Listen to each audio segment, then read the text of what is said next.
Assalamualaikum dan selamat sejahtera. Dalam video ini saya akan bincangkan tentang bab 3 dalam matematik tingkatan 3, iaitu matematik pengguna, simpanan dan pelaburan, kredit dan hutang. Bagi bab saya akan membincangkan tentang simpanan dan pelaburan sahaja, iaitu 3.1. Kalau nak tahu, inilah rupa saya. Okey. Simpanan ni selalunya dia akan melibatkan dengan pulangan mengikut kadar faedah dan tempoh simpanan. Di Malaysia ni terdapat 3 jenis cara simpanan yang lazim di bank. Antaranya ialah akaun simpanan tetap dan akaun semasa. Bagi pelaburan sama juga dengan simpanan, akan tetapi kita dapat pulangan dalam bentuk pendapatan semasa dan keuntungan modal. Pelaburan juga terdapat bertiga jenis, iaitu saham, amanah saham dan hartanah. Dalam simpanan ni ada faedah. Faedah juga terbagi kepada dua, iaitu faedah mudah dan faedah kompaun. Faedah mudah dapat ditarikkan dengan formula tersebut, iaitu I equal to PRT. I ni apa? I ni faedah. P ni principal, iaitu modal awal kita, dan R ni kadar faedah, dan T ialah masa dalam tahun. Manakala bagi faedah kompaun, sama je, cuma dia akan menjadi ada nilai matang dengan N, iaitu bilangan kali faedah dikompaun dalam setahun. MV ni ialah nilai matang, sama yang lain, iaitu P principal, R kadar faedah, dan N tadi, dan T masa dalam tahun. Apa maksud bilangan kali faedah dikompaun dalam setahun? Kita akan tengok sekejap lagi. Okey, contoh, kita straight to the point dulu. Contoh bagi kadar faedah mudah. Bila kita berhadapan dengan soalan yang berbentuk cerita ni, first kali kita akan tengok apa yang dia bagi. What is the given thing in the question? Okey. First kali dia cakap Gibson menyimpan wang sebanyak RM7,200 di sebuah bank dengan kadar faedah 3% setahun. Kira faedah yang diterima dia menyimpan selama 5 tahun. Dah dapat apa yang dibagi, kita letak je keluar balik, iaitu 7,200 itu principal, dia 3% dengan T dia 5 tahun. Letak dalam formula, keluarlah jawapan macam ni. Kenapa 3% ni dijadi 3/1 ialah persen ni bermaksud per 100. Okey. Bila nak masuk dalam calculation, kita tak boleh letak 3%, kita letak 3/100 ataupun 0.03. Mengikut kesusahan anda. Tadi dia straight to the point. Yang ni dia suruh cari T, tempoh. Sebab dia bagi interest. Bagi soalan ni, Emelda menyimpan wang sebanyak RM5,200 di sebuah bank dengan kadar faedah 4.8 setahun. Berapa lamakah diperlukan untuk menerima faedah sebanyak RM840 sen?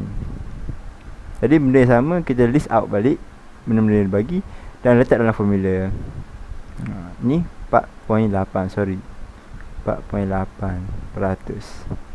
Dia akan jadi 0.048 ataupun 4.8/100. Letak je dalam formula. So kita alih-alih, keluarlah T sama dengan 3. Selesai faedah mudah. Sama pula dengan faedah kompaun. Bagi faedah kompaun ni sama je konsep dia, kita list out balik apa yang dibagi dan masukkan dalam formula. Cuma yang ni dia ada N yang menjadikan dia lebih kompleks. Soalan berbunyi, Puan Natia mendeposit RM500 ke dalam akaun simpanannya yang memberikan kadar faedah 4% setahun dan dikompaun setiap suku tahun. Berapakah jumlah wang simpanan Puan Natia pada akhir tahun ke-5?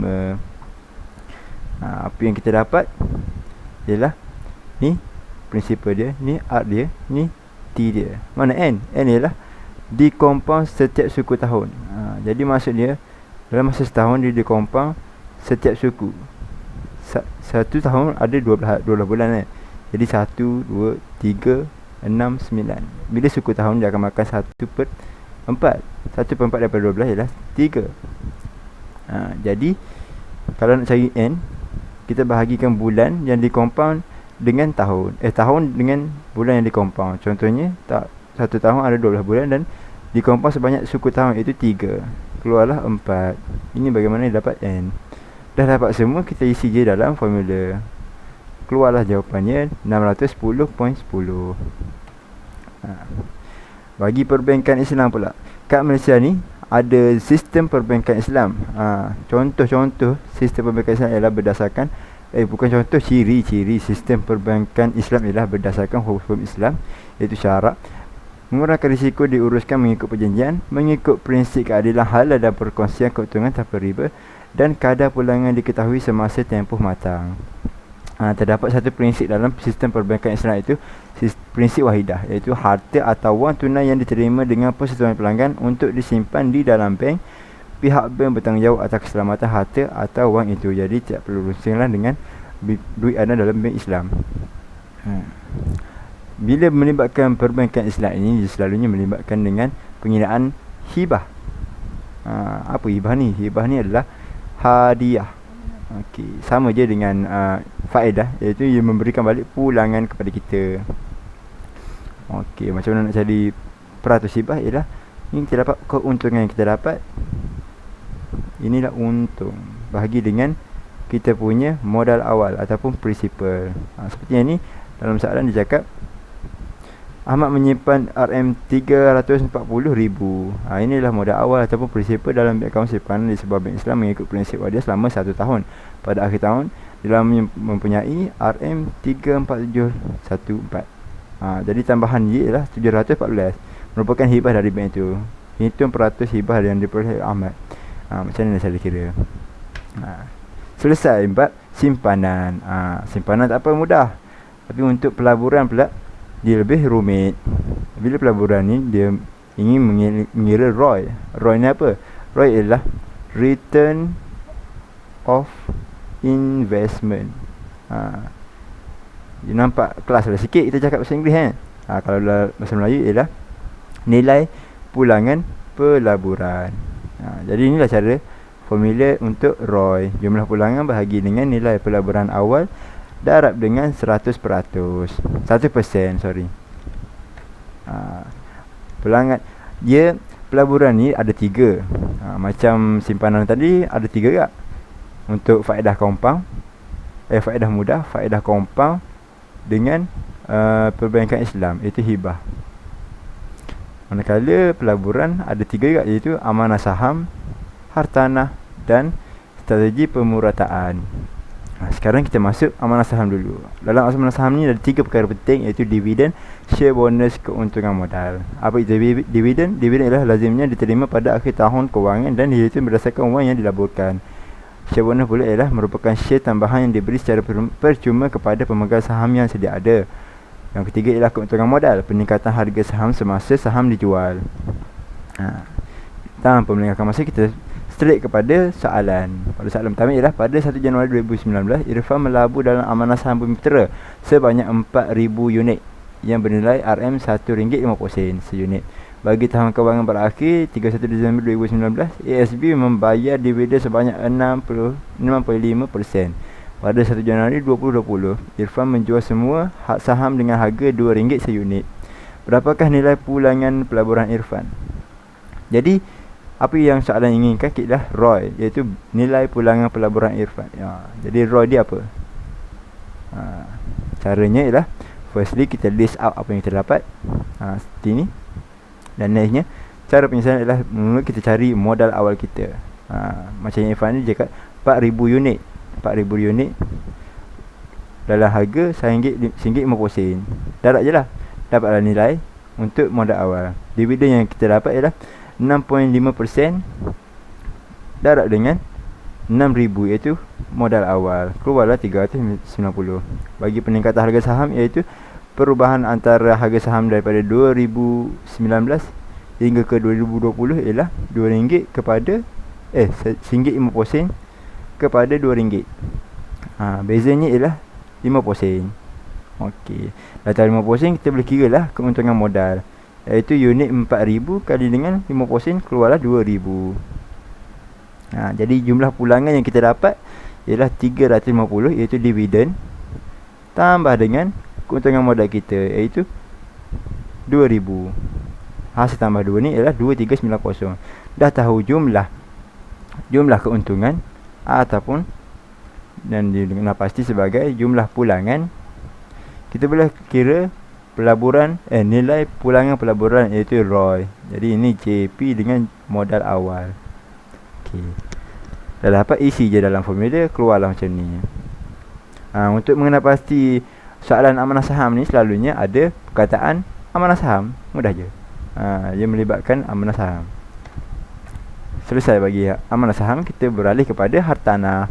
Hartanah ni sama je dengan amanah saham, ada 3 juga ciri, iaitu tanah, rumah, lot dan lot komersial. Pulangan dia berbentuk sewa dan keuntungan modal. Okey, bagi soalan hartanah kita dapat mengenal pasti menggunakan ni ciri-ciri ni lah. Ada perkataan tanah, rumah, lot komersial. Okey, soalannya ialah Alif membeli satu lot kedai dengan harga RM780,000. Ni masalah bila berhadapan dengan lot dan kedai ni. Dia nilai dia tinggi. Tak apalah, selagi ada kalkulator boleh guna Okey, beliau telah membayar 12% daripada nilai belian lot kedai tersebut. Lot kedai tersebut disewa mulai 1 Januari 2015. Pada 31/2020 beliau menjual lot tersebut dengan harga RM1,350,000. Jumlah pinjaman masih hutang dengan bank ialah RM620,000. Manakala jumlah ansuran bulanan yang telah dilunaskan ialah RM574,000. Jumlah sewa yang diperoleh sepanjang pemanggilan lot kedai ialah RM216,000. Kira nilai pulangan pelaburan. Sama je, ini ialah ROI. Apa yang soalan nak ROI. Bila melibatkan dengan hartanah, akan ada cas pelibatan dalam urusan jual beli seperti yang tertera dalam jadual. Ni semua ni ialah penting untuk dalam pengiraan. Yang ni ialah lepas kita dapat semua info dalam soalan, kita listkan. Yang pertama 780,000 ni apa? Harga beli kita label beli. Yang ni beliau membayar 12%. Ni apa ni? Ni apa ni? Bayar. Label bayar. Okey. Belian lot dan menjual dengan harga 1 juta ni, iaitu ialah bayar. Bukan bayar, jual, sorry. Kejap ya. Jual. Okey. Dan berhutang, ni hutang dengan RM20,000. Yang terakhir ialah jumlah bulanan telah dilunaskan, ialah lunas, telah disertakan. Dan yang terakhir ialah jumlah sewa.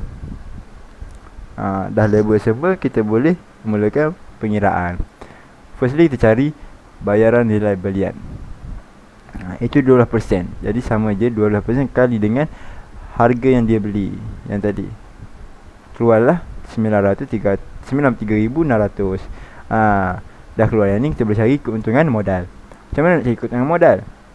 Kita tolak daripada harga yang dia jual dengan harga yang dia beli dan info-info yang berkenaan dengan pembayaran dia. Contohnya yang ni. Yang ni lah harga jual 1 juta ni. Jual. Harga jual. Ini jual. Yang ni 620,000 ni adalah harga bagi hutang. 9360 ni ialah bayaran. Bayar berapa? 15,000 ni ialah kos guaman, 10,000 ialah duit stamp, 13,000 ialah komisen ejen, dan 574,000 ni ialah yang telah dilunaskan. Telah bayar kat kawan. Keluarlah 93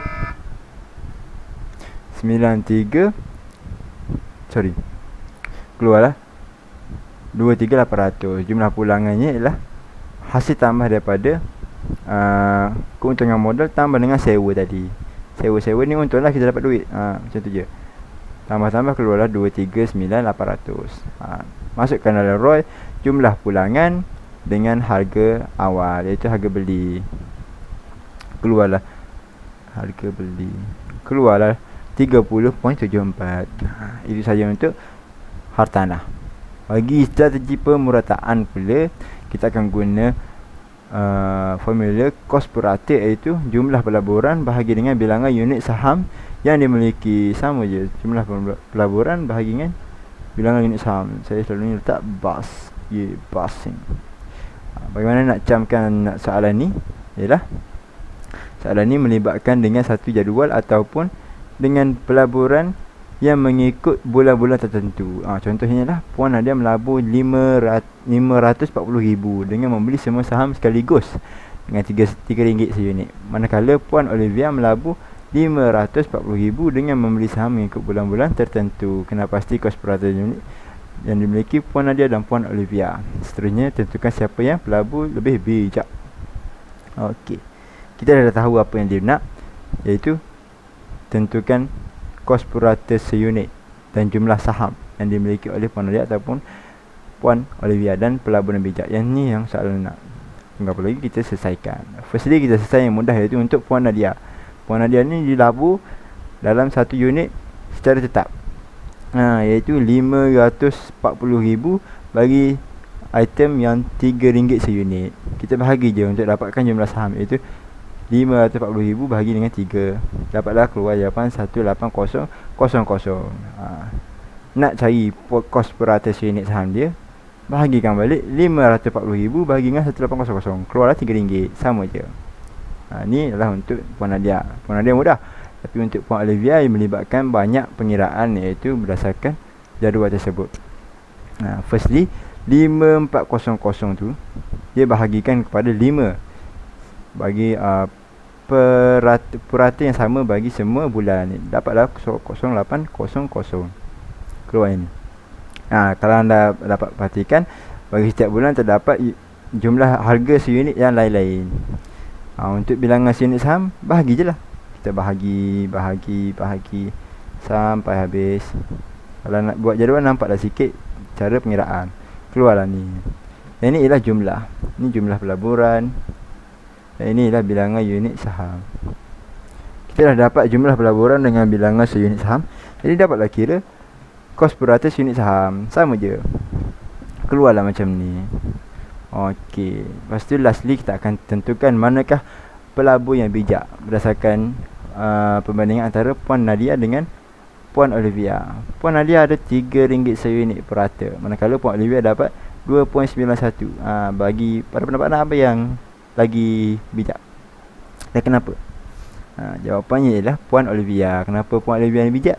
Sebab dia guna harga yang sama, iaitu RM540,000 dalam masa 5 bulan, sama dengan Puan Nadia, tapi dapat bilangan kos purata unit saham yang lebih rendah pada Puan Nadia, iaitu 2.91.